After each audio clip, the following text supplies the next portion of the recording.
तो hello guys, कैसे आप सभी लोग। मैं स्वागत करता हूँ सभी का आज की इस नई वीडियो में। तो आज की इस नई वीडियो में हम लोग जानने वाले हैं रिमेनिंग क्वालिफायर्स के बारे में। हाँ, मैंने पिछली वीडियो में क्वालिफायर्स के बारे में बताया था कि क्वालिफायर्स होते क्या हैं, HSL क्वालिफायर क्या होता है और उसके फंक्शनिंग के बारे में, और मैंने मैटर फिनेंसे के बारे में भी थोड़ा बहुत बताया था। तो हाँ, आज की इस नई वीडियो में मैं आप सभी को रिमेनिंग चीजों के बारे में बताने वाला हूँ जिन चीजों को मैंने पिछली वीडियो में कम्प्लीटली डिस्कस नहीं किया था। और हाँ, मैं बीच बीच में नोट्स के बारे में भी बताता रहूंगा। और हाँ, वीडियो के लास्ट वाले पार्ट में हम लोग डेडिकेटेड नोट्स वाली बातचीत करेंगे कि लाइक सीरियल नोट्स क्या होते हैं, पैरेलल नोट्स क्या होते हैं, किस नोट को कहाँ पर यूज किया जाता है। तो हाँ, आज की इस नई वीडियो में मैं आप सभी को नोट्स के बारे में और क्वालिफायर्स के बारे में पूरी जानकारी देने वाला हूँ। तो चलिए वीडियो को शुरू करते हैं। तो मैं यहाँ पर अपनी पीसी स्क्रीन के अंदर आ चुका हूँ। तो सबसे पहले जैसे कि आप यहाँ पर देख पा रहे हैं कि हम लोग ने इसी क्लिप से पिछली वीडियो में कलर ग्रेडिंग की प्रैक्टिस की थी। हाँ, हमने उस समय कलर व्हील्स पे थोड़ा सा चीजों को कम ज्यादा किया था और फिर उसके बाद हम लोग ने HSL क्वालिफायर से चीजों पर सिलेक्ट करके उस पर वर्क किया था। तो गाइस ये तो बात हुई पुराने वीडियो के बारे में। लेकिन आज जो हम लोग मेन टॉपिक के बारे में बात करने वाले हैं वो है कि ये जो रिमेनिंग 3 क्वालिफायर्स हैं हम लोग इसके बारे में जानकारी इकट्ठा करने वाले हैं। तो आज की इस वीडियो में हम लोग RGB क्वालिफायर, लूमा क्वालिफायर और 3D क्वालिफायर के बारे में जानने वाले हैं। तो सबसे पहले हम लोग एक एक करके सारे क्वालिफायर्स को कंप्लीट कर लेते हैं जो हमारे रिमेनिंग रह गए थे पिछले वीडियो में। तो सबसे पहले हम लोग आ जाते हैं RGB क्वालिफायर पे। तो नाम को रीड करने से यहाँ पर हमें समझ में आ रहा है कि हमें रेड, ग्रीन और ब्लू वैल्यूज पे यहाँ पे वर्क करना रहता है। जैसे कि आप यहाँ पे इन तीनों बार को देख पा रहे हैं कि यहाँ पे रेड, ग्रीन और ब्लू की वैल्यूज बनी हुई है। हाँ, जैसे कि यहाँ पर आपका RGB परेड रहता है स्कोप्स वाले एरिया पे, कि जहाँ पे आप सिर्फ रेड, ग्रीन और ब्लू वाले एरिया पे वर्क होते हुए चीजों को देख सकते हैं। वैसे ही क्वालिफायर्स वाले एरिया में यहाँ पे एक RGB के लिए डेडिकेटेड एरिया अलॉट किया गया है। तो यहाँ पे हम लोग रेड, ग्रीन और ब्लू वैल्यूज पे वर्क करते हैं। तो सबसे पहली बात मैं यहाँ पर अपना एक्सपीरियंस डिस्क्राइब करना चाहूंगा कि लाइक मैं इसको कब कैसे क्या यूज करता हूँ। तो यहाँ पर RGB क्वालिफायर से देखिए आप कैसे काम कर सकते हैं कि जैसे कि जिन जिन फुटेज में खाली रेड, ग्रीन और ब्लू वैल्यूज थोड़ी डेडिकेटेडली ज्यादा अमाउंट में प्रेजेंट रहती है तो उस जगह पे ये चीज बहुत हेल्पफुल रहती है। बाकी सच बताओ तो क्वालिफायर वाला मोस्टली काम HSL क्वालिफायर पे ही होता है जिसके बारे में हम लोग ने पिछले वीडियो में बात किया था। तो हाँ, RGB क्वालिफायर उतनी यूजफुल चीज नहीं है मेरे हिसाब से, क्योंकि HSL क्वालिफायर में ही सारी चीजें हो जाती हैं। जैसे कि लाइक RGB क्वालिफायर में जैसे यहाँ पे रेड, ग्रीन और ब्लू की वैल्यूज को कम और ज्यादा करेंगे, बेसिकली हम लोग ह्यू पे वर्क करेंगे अगर मैं ओवरऑल बात करूँ तो ऐसे तो आप ह्यू पे HSL क्वालिफायर पे भी वर्क कर सकते हैं, प्लस सेचुरेशन और लुमिनेंस पे भी वर्क कर सकते हैं। ओके, तो यहाँ से आप मोस्ट ऑफ द थिंग्स ऐसे ही कवर कर सकते हैं जो कि आप इन तीनों रिमेनिंग क्वालिफायर्स पे वर्क कर सकते हैं, जो जिन जिन चीजों पे आप जाके अलग अलग इन क्वालिफायर्स पे वर्क करेंगे। लेकिन हाँ, ऐसा कंक्लूजन बोलूँ तो कहने का ये मतलब है कि ये अगर आपको HSL क्वालिफायर पे मास्टरी हो गई तो हाँ, आपको इन दोनों क्वालिफायर का यूज ज्यादा नहीं पड़ेगा। इन दोनों का मतलब RGB और लुमिनेंस क्वालिफायर पे। लेकिन फिर भी हम लोग RGB क्वालिफायर के बारे में आज बात कर लेते हैं। तो सबसे पहले मैं यहाँ पर अपनी टाइमलाइन को ओपन कर लेता हूँ। मैं इस वीडियो पे आ जाता हूँ और मैं इसको एक बार प्ले करके आप सभी को दिखा देता हूँ, फिर आगे हम लोग बातचीत करते हैं।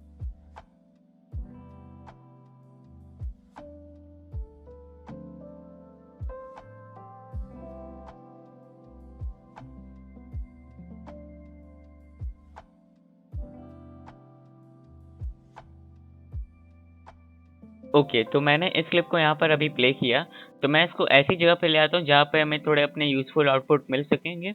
तो मैं यहाँ पर आ जाता हूँ। तो बेसिकली यहाँ पर फ्रीज करने का ये मतलब है कि यहाँ पर हमें रेड, ग्रीन और ब्लू कलर क्लियरली दिखाई दे पा रहे हैं, जैसे कि ब्लू स्काई में भी, और यहाँ पे एक ये पर्सन ने पहना भी हुआ है, और रेड कलर हमें यहाँ पर दिखाई दे रहा है, ग्रीन कलर हमें यहाँ पर दिखाई दे रहा है। तो यहाँ पे तीनों कलर ऐसे में दिखाई दे जा रहे हैं। तो इसीलिए मैंने यहाँ पर इस वीडियो को यहाँ पे फ्रीज कर दिया है। फ्रीज मतलब कि पॉज कर दिया है। तो सबसे पहले मैं यहाँ पर किसी कलर को सिलेक्ट करके दिखाता हूँ।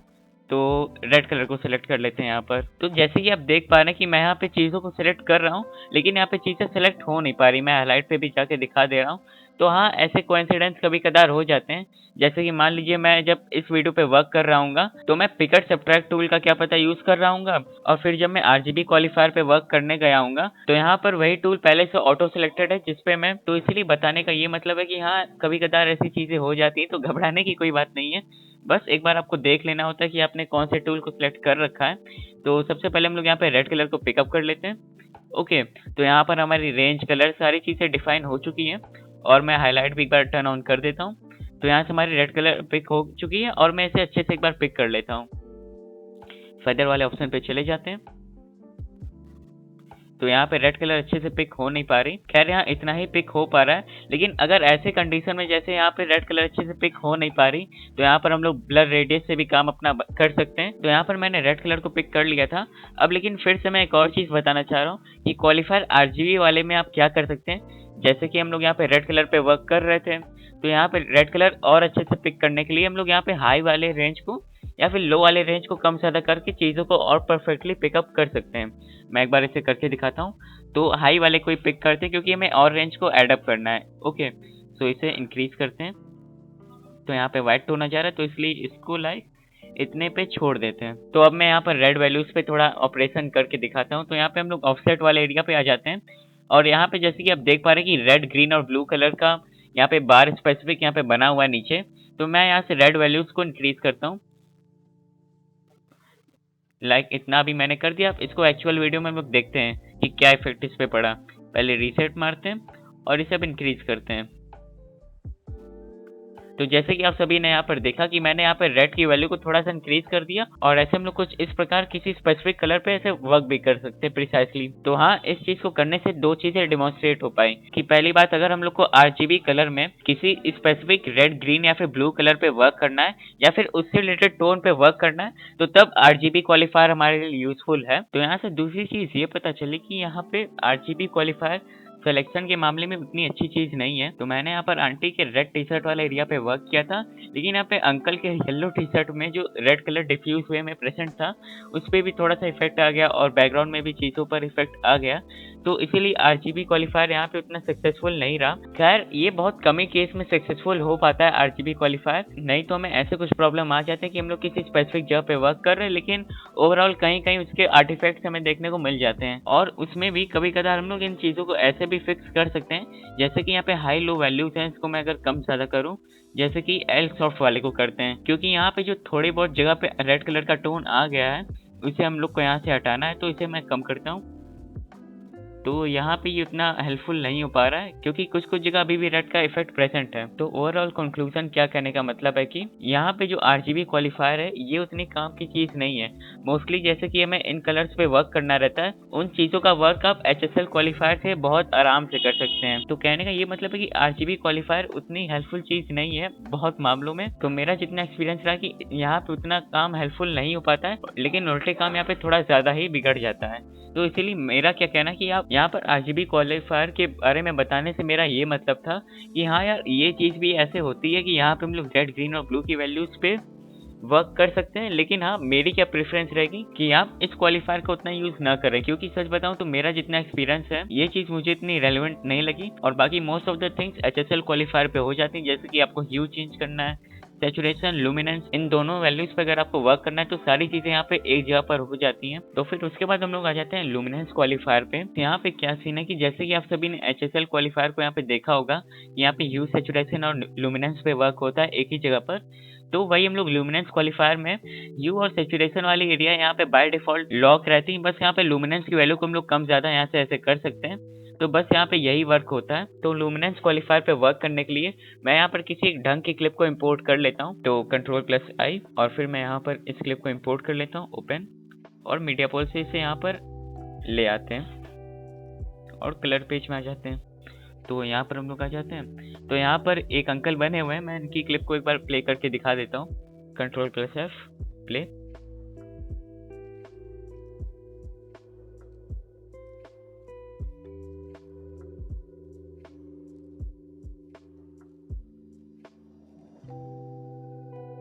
तो मेरी यहाँ पर क्या प्लानिंग है कि हम लोग इस क्लिप को कुछ ऐसे टर्न करेंगे कि यहाँ पर जो यहाँ पे क्लाउड्स वाला एरिया है, यहाँ पर हम लोग थोड़ा सा येलोइश टोन ले आएंगे। जैसे ही आप गोल्डन आवर्स वाले टाइम में स्काई की अपीयरेंस को देख पाते हैं, यहाँ येलोइश गोल्डन कलर का स्काई हो जाता है, और हम लोग अंकल की बॉडी को थोड़ा सा ब्लैकिश इफेक्ट की तरफ ले जाएंगे। तो कुछ हम लोग ऐसा ऐसे टर्न करने की कोशिश करेंगे। तो यहाँ पर पहले मैं आप सभी को लेयर नोड के बारे में बताने वाला हूँ। तो सबसे पहले मैं यहाँ पर क्या करने वाला हूँ कि मैं यहाँ पर एक और नोड को बना लेता हूँ, एड सीरियल, और यहाँ पे अब हम लोग इसको लेयर नोड में ट्रांसफॉर्म कर देंगे। तो ऐड नोड पे हमें जाना है और ऐड लेयर पे चले जाना है। तो मैंने ये सारी चीज क्यों की, अब मैं इसे एक्सप्लेन करता हूँ। तो देखिए, हम लोग नोड्स का क्यों कैसे यूज करते हैं, पहले मैं वो बता देता हूँ। तो जैसे ही मान लीजिए मुझे यहाँ पर ग्रीन कलर पे वर्क करना है, तो मैं यहाँ पर ऐसे ग्रीन कलर पे वर्क करूंगा। फिर उसके बाद मुझे स्काई का, जैसे मैंने आप सभी को बताया कि इसे थोड़ा सा गोल्डन सा इफेक्ट देने वाले हम लोग, तो मुझे स्काई पे लाइक येलो स्टोन को ले आना है और उसके बाद यहाँ पे अंकल को हम लोग थोड़ा सा ब्लैक स्टोन की तरफ ले जाएंगे। तो इन सारी चीजों को अगर मैं एक नोट के अंदर करूंगा तो बहुत बुरी तरह से घचपच मच जाएगा। घचपच का मतलब क्या है कि यहाँ पे ग्रीन, येलो, ब्लैक, ये सारी चीज अगर एक जगह मिल जाएंगी तो यहाँ पर एक तरह से खिचड़ी बन जाएगी। तो इसलिए चीजों को सेग्रीगेट या फिर सॉर्ट आउट करने के लिए हम लोग यहाँ पे अलग अलग तरह के नोट्स बनाते हैं। तो मान लीजिए सबसे पहले मुझे यहाँ पर स्काई वाले एरिया पे वर्क करना है, तो मैं इस नोट पे स्काई वाले एरिया पे वर्क कर लूंगा, ठीक है। और उसके बाद मुझे इस ग्रीन वाले एरिया पे वर्क करना है, तो मैं इस नोट पे उसका वर्क कर लूंगा। और उसके बाद मुझे अंकल के ऊपर वर्क करना है। अंकल के ऊपर मतलब यहाँ पर जो ब्लैक स्टोन मैं लाने की बात कर रहा हूँ, तो उसके लिए मैं एक अलग से नोट बना लूंगा। तो अगर कम शब्दों में समझाऊं तो नोट्स का क्या काम होता है, ये हम लोग को चीजों को मैनेज करने में हेल्प करते हैं। जैसे कि मैंने यहाँ पर बताया कि यहाँ पे स्काई का काम करना है तो आप इधर कर लीजिए, घास पत्ते वाला काम करना है तो आप इधर कर लीजिए, और अंकल पे आपको वर्क करना है तो आप इधर कर लीजिए। तो कुछ ऐसे यहाँ पर हम लोग नोट से वर्क करते हैं। खैर मैं इसे जब प्रैक्टिकली करके दिखाऊंगा तो चीजें और अच्छे से समझ आएंगी। तो सबसे पहले हम लोग यहाँ पे क्या करने वाले हैं कि हम लोग पहले इमेज की ओवरऑल अपीयरेंस को पहले थोड़ा सा अच्छा बनाएंगे, यानी कि हम लोग कलर व्हील्स पे आने वाले हैं, जो कि मोस्टली मेरे वर्क फ्लो में पहली चीज यही आती है कि मैं कलर व्हील्स पे जाके पहले लॉग फुटेज की अपीयरेंस को थोड़ा सा अच्छा बनाता हूँ। कि हम लोग सबसे पहले यहाँ पे स्काई वाले एरिया पे आ जाते हैं। ओके, तो सेकंड वाले एरिया पे हम लोग स्काई वाले एरिया पे वर्क करेंगे और मैं हाईलाइट वाले एरिया पे आ जाता हूँ और यहाँ से पहले चीज़ों को हटा लेते हैं। लुमिनेंस वाले क्वालिफायर में आके इधर आ गए और इसे सेलेक्ट कर लेते हैं, माइनस इधर इधर, और थोड़ा सा स्मूथली चीज़ों को हटाने के लिए हम लोग ऐसे कर सकते हैं। तो हाँ, मोस्टली चीज़ें यहाँ से हमारी हट चुकी हैं। और फिर यहाँ पे जो पेड़ पत्ते आ रहे हैं मैं इसको हटाने का ट्राई करता हूँ, तो यहाँ पे कुछ ज़्यादा ही चीज़ें हट जा रही हैं। तो आप बहुत छोटे डिटेल्स के चक्कर में पूरी ओवरऑल चीज़ का अपीयरेंस हमें नहीं बिगाड़ना है, जैसे कि मैंने आप सभी को ये चीज़ के बारे में पिछले वीडियो में बताया था, तो इसलिए मैं इस चीज़ को ऐसा इग्नोर कर देता हूँ। तो अब हम लोग आ जाते हैं कलर व्हील्स वाले एरिया पे। तो सबसे पहले मैं लेफ्ट वाले एरिया से इसको येलो की तरफ लेके जाना चाहूँगा, तो इसे इधर ले जाते हैं। और फिर गामा वाले एरिया में हम लोग थोड़ा सा हिट एंड ट्रायल वाला काम करते हैं। हम लोग वहाँ पे क्या करने वाले कि हम लोग यहाँ पे इसे येलो की तरफ लेके जाते हैं, फिर देखते हैं कि ओवरऑल अपीयरेंस कैसा हमें दिखेगा। तो मैं इसे यहाँ ले जाता हूँ और हाईलाइट्स को एक बार बंद कर देता हूँ। ओके, तो इतना ठीक है। और फिर उसके बाद गेन पे हम लोग देखते हैं कि क्या चीज़ यहाँ से हम लोग इम्प्रूव कर सकते हैं। फिर उसके बाद हम लोग गेन वाले एरिया पे आ जाते हैं। तो गेन वाले एरिया से हम लोग क्या इम्प्रूव कर सकते हैं कि हम लोग गोल्डन आवर वाले टाइम में जैसे कि देखते हैं कि वहाँ पर हम लोग को ऑरेंज और येलो कलर बहुत ज़्यादा अमाउंट में देखने को मिल जाता है। तो सिमिलरली हम लोग यहाँ पे भी वही चीज़ करने वाले हैं। तो यहाँ पर हम लोग ने येलो कलर को ऐड कर लिया है, तो अब मैं यहाँ पर ऑरेंज कलर को थोड़ा सा ऐड करने की कोशिश करता हूँ। तो हम लोग कुछ इस तरफ जाने की कोशिश करेंगे। तो मैं इसे बढ़ा देता हूँ,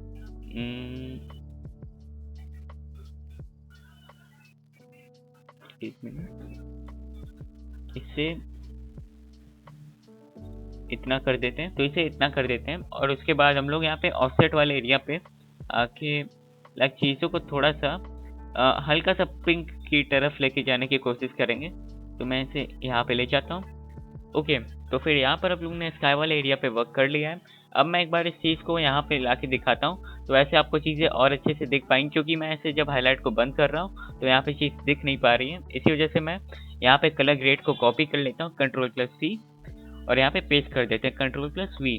ओके, अब मैं इसे बंद कर देता हूँ। तो जैसे कि आप यहाँ पे देख पा रहे हैं, यहाँ पे हमारा गोल्डन आवर्स वाला सीन थोड़ा बहुत क्रिएट हो चुका है। और हाँ, मेरे ख्याल से चीज़ों को लाइक हल्का सा कम कर देना चाहिए। तो मैं ऑफसेट पे जाके चीज़ों को थोड़ा सा फीका कर देता हूँ, इससे इतना कर देते हैं।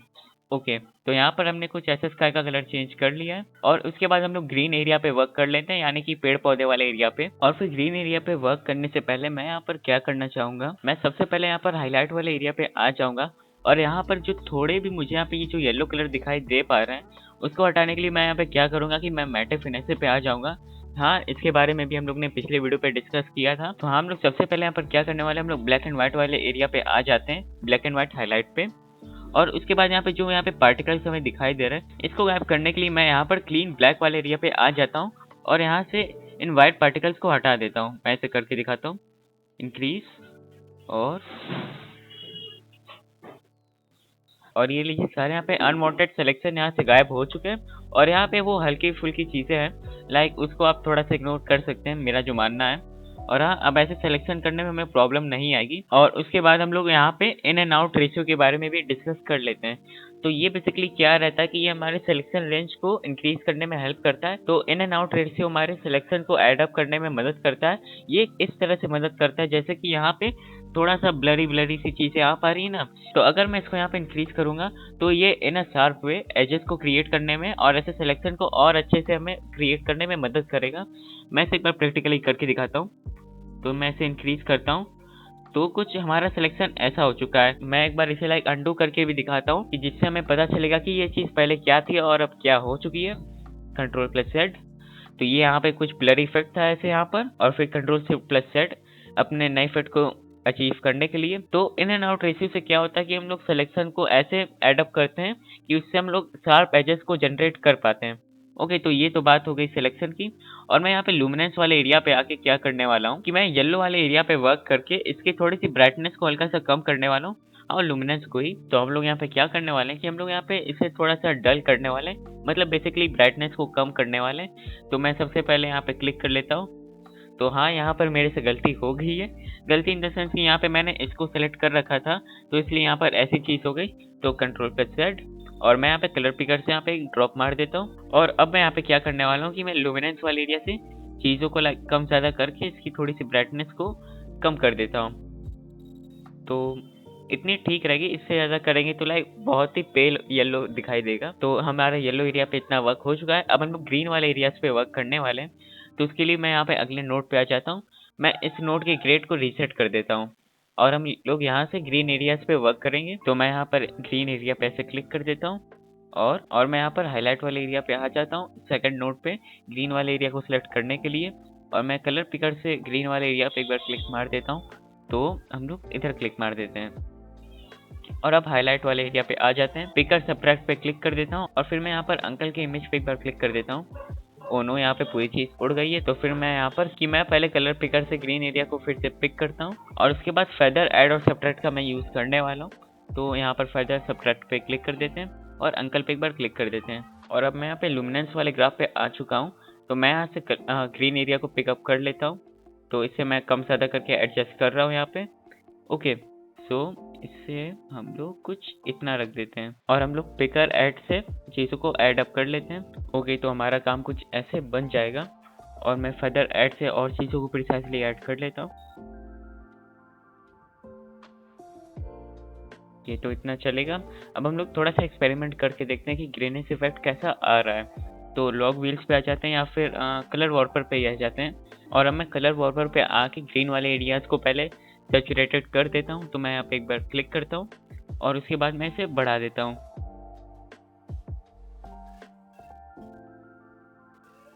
ओके, तो इतना बहुत है। और सैचुरेशन को और अच्छे से बढ़ाने के लिए मैं यहाँ से चीज़ों को एडअप कर देता हूँ। ठीक है, इतना ठीक है फिर।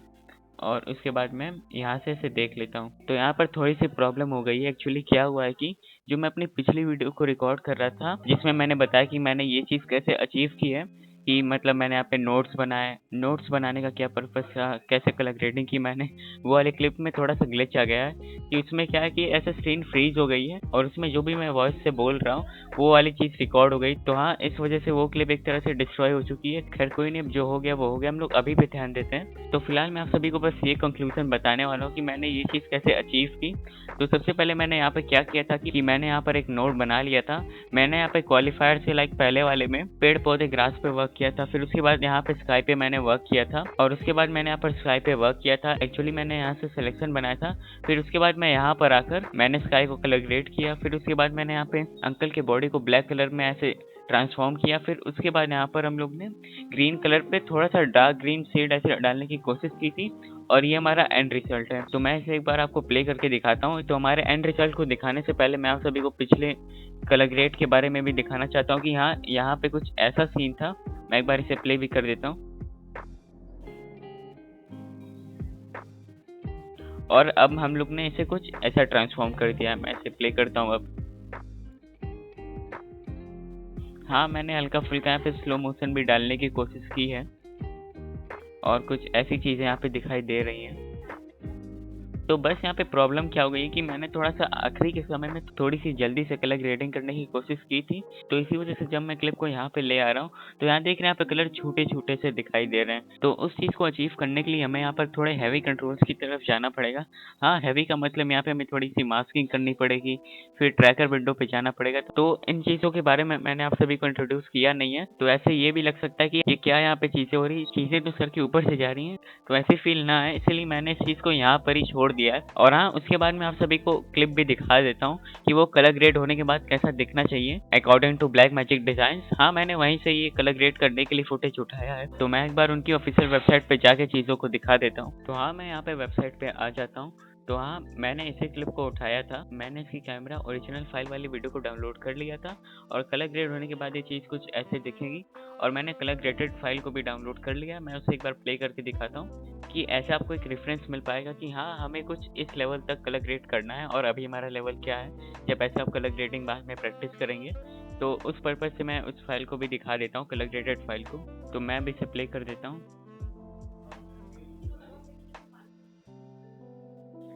हाँ, यहाँ पर मेरा पीसी थोड़ा-सा लैग कर रहा है इस वीडियो को प्ले करने में, तो उसको थोड़ा-सा आप इग्नोर कीजिएगा।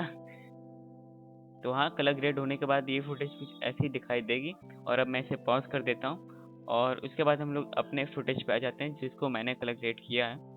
तो ये कुछ ऐसी दिखाई दे रही है। तो हाँ, इसमें थोड़ा-सा मैं परफेक्शन डालने की कोशिश करूँगा तो चीज़ें अचीव हो जाएँगी, लेकिन टाइम ज़्यादा लेंगी। लेकिन खैर, जो हमारा मेन अभी का टॉपिक था लुमिनेंस क्वालिफायर को अंडरस्टैंड करना, वो पर्पज़ हमारा एक तरह से फुलफिल हो चुका है। तो हमने यहाँ पर आरजीबी क्वालिफायर और लुमिनेंस क्वालिफायर को कवर कर लिया है। आरजीबी में हम लोग रेड, ग्रीन और ब्लू वैल्यूज़ को कम ज़्यादा करते हैं, यानी कि एडजस्ट करते हैं, और लुमिनेंस क्वालिफायर में बस हम लोग लुमिनेंस पे वर्क करते हैं, जो कि एक तरह से एचएसएल क्वालिफायर का दूसरा पैनल है, अगर दूसरे शब्दों में कहूँ तो। तो यहाँ पर हमारे दोनों क्वालिफायर्स कंप्लीट हो चुके हैं, आरजीबी क्वालिफायर और लूमा क्वालिफायर। तो अगेन मैं फिर से वही बात कहूँगा कि हाँ, ये दोनों क्वालिफायर्स उतने इंपॉर्टेंट नहीं है। अगर आपका एचएसएल क्वालिफायर पे मास्टरी हो गया तो आपको इन दोनों को यूज़ करने की उतनी ज़रूरत नहीं पड़ेगी। बहुत कम केस में इन दोनों का यूज़ होता है। तो बस मेरा इन दोनों के बारे में बताने का यही पर्पज़ था कि हाँ, कि ये दोनों चीज़ भी होती है, यहाँ पर हम लोग ऐसे-ऐसे वर्क करते हैं। और फिर उसके बाद हम लोग आ जाते हैं 3D क्वालिफायर पे। तो 3D क्वालिफायर को समझने के लिए हम लोग क्या करने वाले हैं कि हम लोग पहले इस क्लिप पे आ जाते हैं, जिसका मैंने यूज़ करके पिछले वीडियो में चीज़ों को एक्सप्लेन किया था। और यहाँ पर मैं एक नई नोड बना लेता हूँ, ऐड नोड,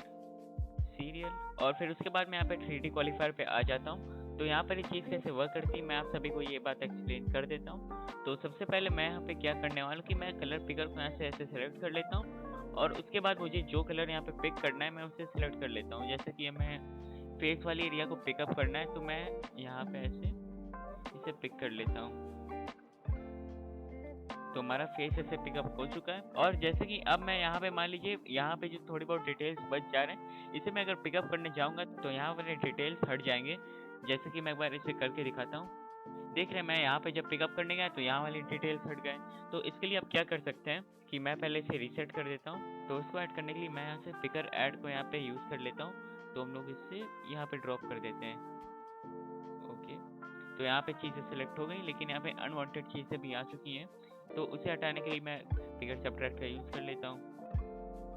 तो यहाँ पे इन चीज़ों को हटाना है और इन चीज़ों को हटाना है। लेकिन तो जब मैं यहाँ वाली चीज़ों को ऐसे ऐड अप कर रहा हूँ तो ये सारी चीज़ें भी आ जा रही हैं। तो देखिए यहाँ पे मैंने जितने भी ऑपरेशंस किए उसके बेसिस पे मैं यहाँ पे बताने वाला हूँ कि ये चीज़ कैसे वर्क करती है। कि आप यहाँ पे देखिए ड्रॉ करके चीज़ों को सिलेक्ट कर सकते हैं, लेकिन यहाँ पे प्रॉब्लम क्या आती है कि मैं पहले हाईलाइट को बंद कर लेता हूँ। कि जैसे कि यहाँ पर मैंने फेस वाले टोन को सिलेक्ट कर लिया था, तो उससे रिलेटेड यहाँ पे जितने भी टोन बैकग्राउंड में प्रेजेंट है वो वाली चीज़ भी यहाँ पे सिलेक्ट हो जाती हैं। और जब मैं उस चीज़ को हटाने जाता हूँ तो कभी कदार यहाँ पे जो फेस वाला टोन जो हम लोग ने फिर से ऐड किया था वो भी हट जाती हैं। तो इससे क्या पता चला कि हमें जो भी यहाँ पे चीज़ों को सिलेक्ट करना है उसे 1 या 2 बार में ड्रॉ करके हमें ऐड करना पड़ेगा। नहीं तो ऐसे प्रॉब्लम आती रहेगी कि मैं इस चीज़ को हटाने जाऊँगा तो यहाँ से ये चीज़ हट जाएगी, अगर ये चीज़ को ऐड करने गए तो थोड़ी बहुत चीज़ें और ऐड अप हो जाएंगी। तो यहाँ का ये एक बहुत बड़ा डिमेरिट है। और फिर उसके बाद हम लोग यहाँ पे स्ट्रोक्स वाले एरिया पे आ जाते हैं। तो स्ट्रोक्स वाले एरिया पे क्या है कि मैं जितनी भी चीज़ों को ऐड अप करूँगा या फिर हटाऊँगा वो सारी चीज़ें यहाँ पर आके ऐसे मार्क हो जाती हैं। जैसे कि मैं इस कलर को नहीं चाहता हूँ तो ये यहाँ पे माइनस पे लिखा है, और अगर मैं इसको लाइक डिलीट करता हूँ तो यहाँ पे जो मैंने इस चीज़ को हटाया था वो फिर से ऐसी चीज़ वापस आ जाएगी। तो यहाँ पे ऐसे ऐसे रिकॉर्ड्स बन जाते हैं। यहाँ ये कलर कहीं बैकग्राउंड में प्रेजेंट है तो इसको यहाँ पे नहीं लाना है। और उसके बाद जो प्लस वाले में जो भी चीज़ यहाँ पे बनी हुई है, अगर वो चीज़ बैकग्राउंड में प्रेजेंट है तो उसको भी यहाँ पे ऐसे इंक्लूड कर लेना है। और हाँ, हम लोग जिन चीज़ों को सब्ट्रैक्ट करेंगे वो चीज़ रेड कलर से ऐसे दिखाई देंगी। हाँ, वो वीडियो में एक्चुअली ऐसे नहीं दिखाई देंगी, मैंने यहाँ पर इसे इनेबल कर रखा है तो इसलिए वो चीज़ें ऐसे दिखाई दे रही हैं। तो मैं इसे एक बार बंद करके भी दिखा देता हूँ, तो ऐसी चीज़ें वो गायब हो जाएंगी। और उसके बाद हम लोग आ जाते हैं यहाँ पे दूसरे इंपॉर्टेंट टूल के बारे में, जो कि है इन्वर्ट। तो जैसे कि आप सभी ने देखा कि मैंने बैकग्राउंड की चीज़ों को रिमूव करने की कोशिश की और भाई साहब के फेस को इंक्लूड करने की कोशिश की। तो अगर मैं इसी का उल्टा करना चाहूँ, मतलब कि मैं बैकग्राउंड की चीज़ों को इंक्लूड करके भाई साहब के चेहरे को एक्सक्लूड करना चाहूँ, तो मैं उसके लिए यहाँ पे इन्वर्ट को क्लिक कर सकता हूँ। तो देख रहे हैं यहाँ पे बैकग्राउंड की चीज़ ऐसे सेलेक्ट हो गई और भाई साहब का जो चेहरा था वो गायब हो गया है। तो ये चीज़ कुछ ऐसे वर्क करती हैं। और फिर उसके बाद हम लोग आ जाते हैं कलर स्पेस पे, जो कि यहाँ पर आप सभी को ये क्यूब जैसा आइकन यहाँ पे दिखाई दे रहा है। तो इसको एक्सप्लेन करने के लिए मैं यहाँ पर क्या करूँगा, यहाँ पे कलर स्पेस में यहाँ पे जितने भी HSL, YUV, HSP, LAB, इन सारी चीज़ों को खोल के एक बार दिखाऊंगा। तो सबसे पहले कलर स्पेस होता क्या कि कलर स्पेस का मतलब नाम से ही समझ में आ रहा है, ये एक तरह से कोई कलर रेंज होती है। तो जैसे कि मेरा यहाँ पे HSL सेलेक्ट हो रखा था, तो जब मैं HSL पे वर्क कर रहा हूँ तो ये सारी डिटेल्स ऐसे एडअप हो जा रही हैं। और वही अगर मैं यहाँ पे YUV करने जा रहा हूँ तो थोड़ी सी चीज़ें यहाँ से सब्ट्रैक्ट हो जा रही हैं। तो कहने का क्या मतलब है कि यहाँ पे अलग अलग तरह के कलर स्पेस दिए गए हैं और हमारे यूज़ या फिर पर्पस के अकॉर्डिंग हम लोग अलग अलग तरह के कलर स्पेस को एडप्ट कर सकते हैं। तो मैं आप सभी को बताता हूँ कि आपको कब किस चीज़ को कैसे यूज़ करना है, उसका एक मैं बेसिक ओवरऑल आइडिया देने वाला हूँ। जैसे कि आप सभी को यहाँ पर HSL और HSP कलर स्पेस पे अगर आप यहाँ पे जाएंगे तो यहाँ पर आपको थोड़े background details like unwantedly include हो जाते हैं सिलेक्शन में। और वही अगर हम लोग YUV और LAB कलर स्पेस पे जाएंगे तो चीज़ें थोड़ी और प्रिसाइजली ऐसे एडअप हो जाती हैं इन अ शार्प, यानी कि मतलब एजेस यहाँ पे क्रिएट थोड़ी सी हो जाती हैं। तो मेरा जितना एक्सपीरियंस रहा है कलर स्पेस के बारे में, तो मैं यहाँ पर बस आपको ये बताना चाहूँगा कि आपको यहाँ पे थोड़ा सा हिट एंड ट्रायल वाला काम करना पड़ेगा।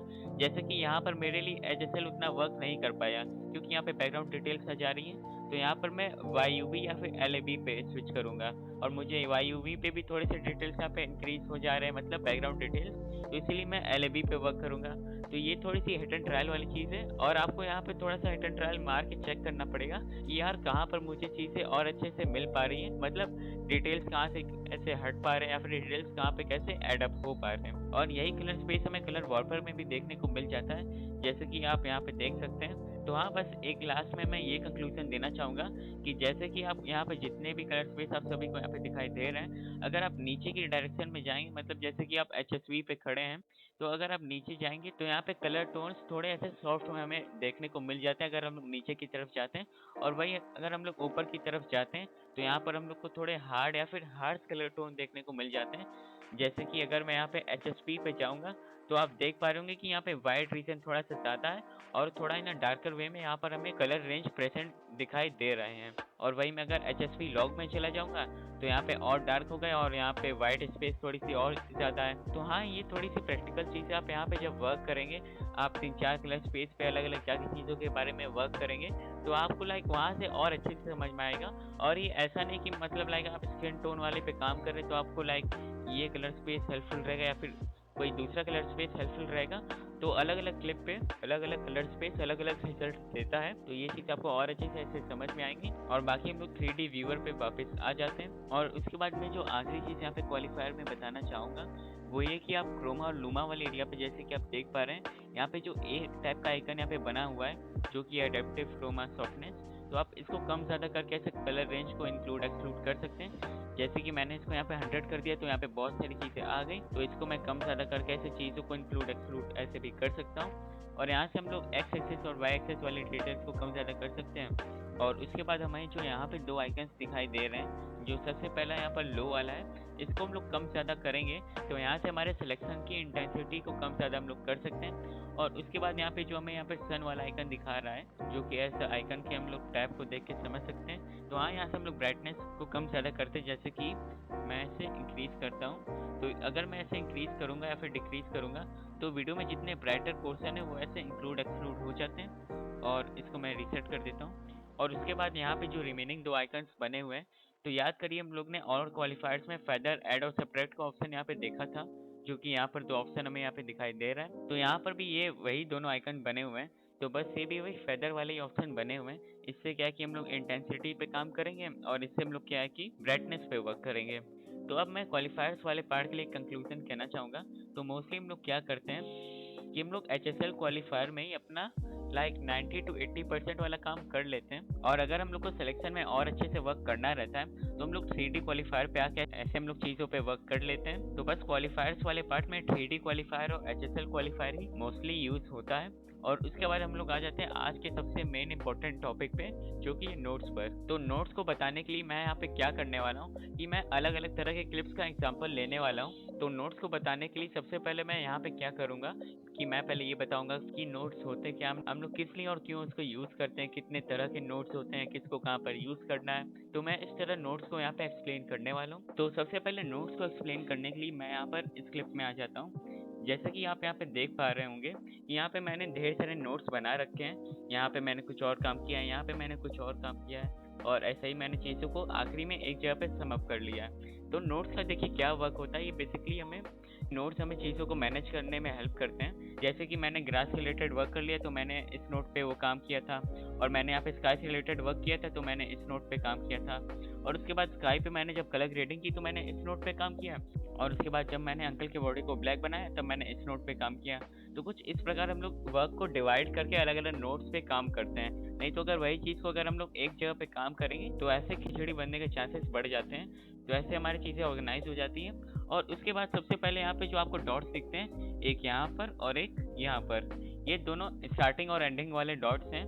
तो यहाँ से हमारा नोड स्टार्ट होता है और यहाँ से हमारा नोड एंड होता है। तो सबसे पहले मैं ये बता देता हूँ कि हम लोग नोट्स कैसे बनाते हैं। तो नोट्स को बनाने के लिए मैं अपने कीबोर्ड पे Alt+S को प्रेस करता हूँ। तो यहाँ पर हमारा ऐसे सीरियल नोड बन जाता है, जो कि सबसे बेसिक नोड होता है। और उसके बाद हम लोग ये बात कर लेते हैं कि नोट्स में हमारे जो ग्रीन कलर है और ये जो ब्लू कलर है, इससे हमें क्या समझ आता है, मतलब ये क्या चीज़ इंडिकेट करते हैं हमें। तो देखिए ग्रीन कलर का क्या है कि ये कलर इन्फॉर्मेशन शेयर करता है। जैसे कि मैंने यहाँ पर ये कलर ग्रेडिंग की, वो चीज़ यहाँ पे लाइक बाइंड अप होके यहाँ पे आ जा रही है। और फिर उसके नीचे यहाँ पे जो ब्लू कलर यहाँ पे दिखाई दे रहा है, ये की या फिर सिलेक्शन से रिलेटेड इन्फॉर्मेशन शेयर करता है कि जैसे कि यहाँ पे मैंने किस चीज़ को सिलेक्ट किया था, फिर वो चीज़ यहाँ से ऊपर वो शेयर हो चुकी है कि मेरा सिलेक्शन क्या था। तो बस यहाँ पे जो ग्रीन और ब्लू कलर बने हुए हैं, इसका बस यही काम होता है। और हम लोग नोट्स को कैसे एक दूसरे से जोड़ते हैं, मोस्टली क्या होता है कि आप किसी भी नए नोट को बनाएंगे, जैसे कि मैं Alt+S प्रेस करता हूँ तो ऐसे बना बनाया जुड़ा हुआ आता है। नहीं तो अगर इनकेस मान लीजिए वो चीज़ नहीं भी जुड़ी है तो आप उसको कैसे जोड़ सकते हैं, तो उसको बताने के लिए मैं ऐसे एक बार डिलीट कर देता हूँ इसके कनेक्शन को। और अब मैं इस ग्रीन वाले एरिया से चीज़ों को निकाल के इस जगह पे ऐसे इस ग्रीन डॉट पे छोड़ देता हूँ। ऐसे हमारा नोड इस नोड से जुड़ जाता है। और ऐसे ही हम लोग ब्लू कलर को भी यहाँ से जोड़ सकते हैं, वो डॉटेड लाइन की तरह से दिखाई देता है, जैसे कि आप यहाँ पे देख पा रहे हैं। तो मैं इसे यहाँ से ऐसे जोड़ देता हूँ। तो जैसे कि आप सभी ने यहाँ पर एक चीज़ नोटिस की होगी, जब मैं इस ब्लू कलर वाले डॉट को इस ब्लू कलर वाले डॉट से जोड़ता हूँ तो यहाँ पर पूरी ग्रे कलर मेरे पूरे स्क्रीन पे आ गई है, पूरे नहीं मतलब इसी एरिया पे। तो इससे क्या चीज़ इंडिकेट होती है, तो जैसे कि मैंने आप सभी को बताया था, ये ब्लू कलर वाले डॉट की सिलेक्शन वाले इन्फॉर्मेशन को शेयर करते हैं। जैसे कि मैंने यहाँ पर स्काई को सेलेक्ट किया था, वो चीज़ यहाँ पे ऐसे शेयर हो गई। तो यहाँ पर मैंने 8 नंबर वाले नोट पे कोई भी चीज़ सेलेक्ट नहीं कर रखा है, तो इसीलिए वो चीज़ यहाँ पे ऐसे ग्रे कलर की दिखाई दे रही है। जब मैं इस ब्लू वाले डॉट को इस ब्लू डॉट से कनेक्ट करता हूँ तो यहाँ पे चीज़ इसलिए ऐसे दिखाई दे रही है। और फिर उसके बाद मैं इसको अब डिस्कनेक्ट कर लेता हूँ और फिर मैं इस ब्लू कलर वाले डॉट को डिलीट कर देता हूँ, क्योंकि इसका अभी कोई फिलहाल यहाँ पे यूज़ है नहीं। तो इसे सेलेक्ट करते हैं और डिलीट। तो ये लीजिए हमारी चीज़ ऐसे यहाँ पे रिकवर हो चुकी है। और फिर अब हम लोग बात करने वाले हैं अलग अलग तरह के नोट्स के बारे में। तो उसके लिए मैं यहाँ पर एक नई क्लिप को इंपोर्ट कर लेता हूँ। तो जैसे कि मैंने अपने वीडियो को यहाँ पे पॉज कर लिया है, अब मैं यहाँ पे कार के कलर को पिक कर लेता हूँ। ओके, और उसके बाद हम लोग सिलेक्शन पे वर्क करते हैं। तो मैं इधर आ जाता हूँ, तो इसे ऐसे पिक कर लेते हैं, हाईलाइट को ऑन कर लेते हैं, इधर इधर इधर।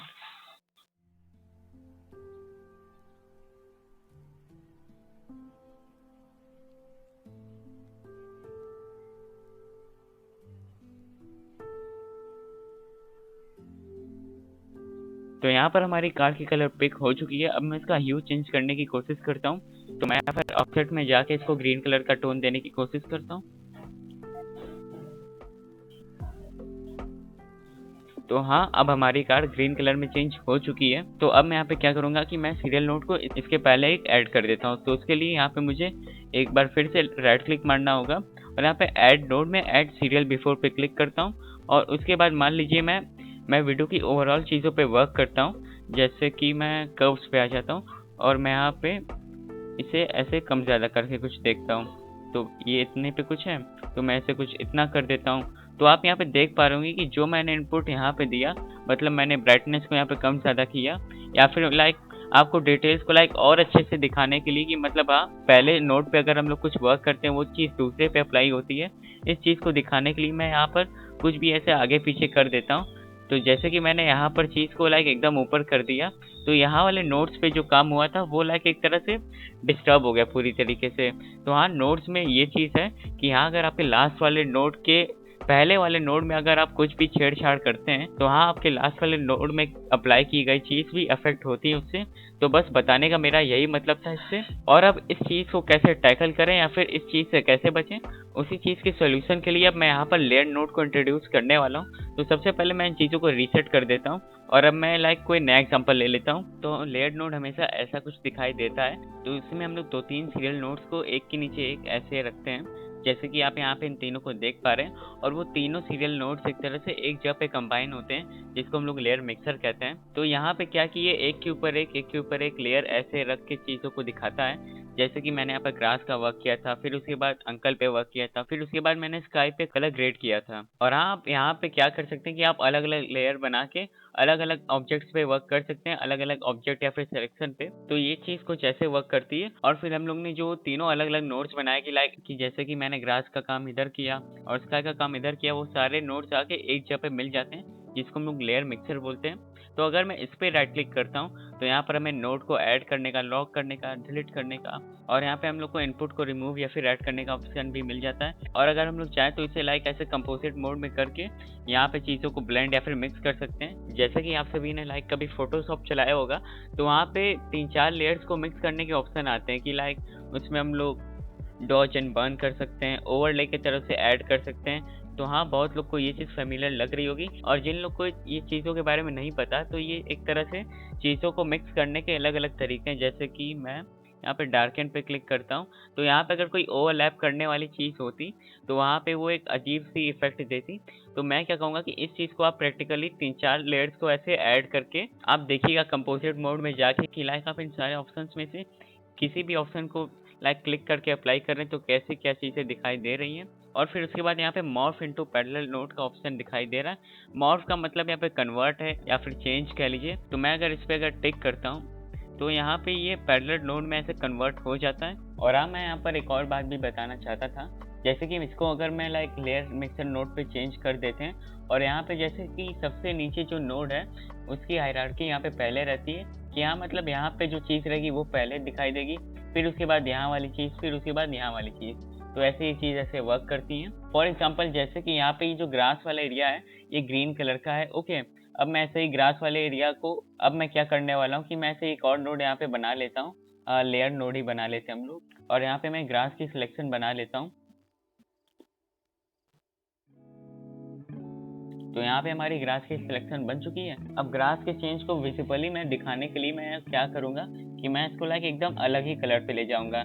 जैसे कि मैं इसको यहाँ पे रेड कलर में ले जाता हूँ। तो यार मैंने यहाँ पे तो ग्रीन कलर पे वर्क किया था, वो चीज़ तो दिख नहीं रही है, लेकिन हाँ ये चीज़ दिख रही कि मैं सबसे नीचे वाले नोड पे जो मैंने यहाँ पे रेड कलर पे वर्क किया था, वो चीज़ यहाँ पे क्लियरली विजिबल दिख पा रही है। तो वही बस कहने का यही मतलब है कि जो नोड सबसे नीचे रहेगा, तो उस नोड पे की गई चीज़ आपको सबसे पहले दिखाई देगी। तो लेयर नोड में हायरार्की नीचे से ऊपर की तरफ जाती है। और फिर उसके बाद हम लोग आ जाते हैं पैरेलल नोड में।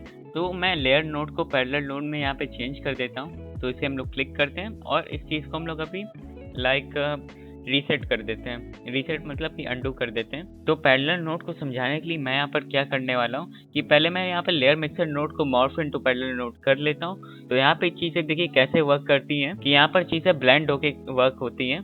जैसे कि मैं इसे ऐसे समझाता हूँ कि मैंने इन दोनों नोड्स पे सेम ही चीज़ को सिलेक्ट कर रखा है। तो मान लीजिए मैं इस नोड पे इसको रेड कलर की तरफ ले जाता हूँ, ऑफसेट से इसको रेड कलर की तरफ ले जाते हैं, और फिर यहाँ पे हम लोग इसको ब्लू की तरफ ले जाते हैं।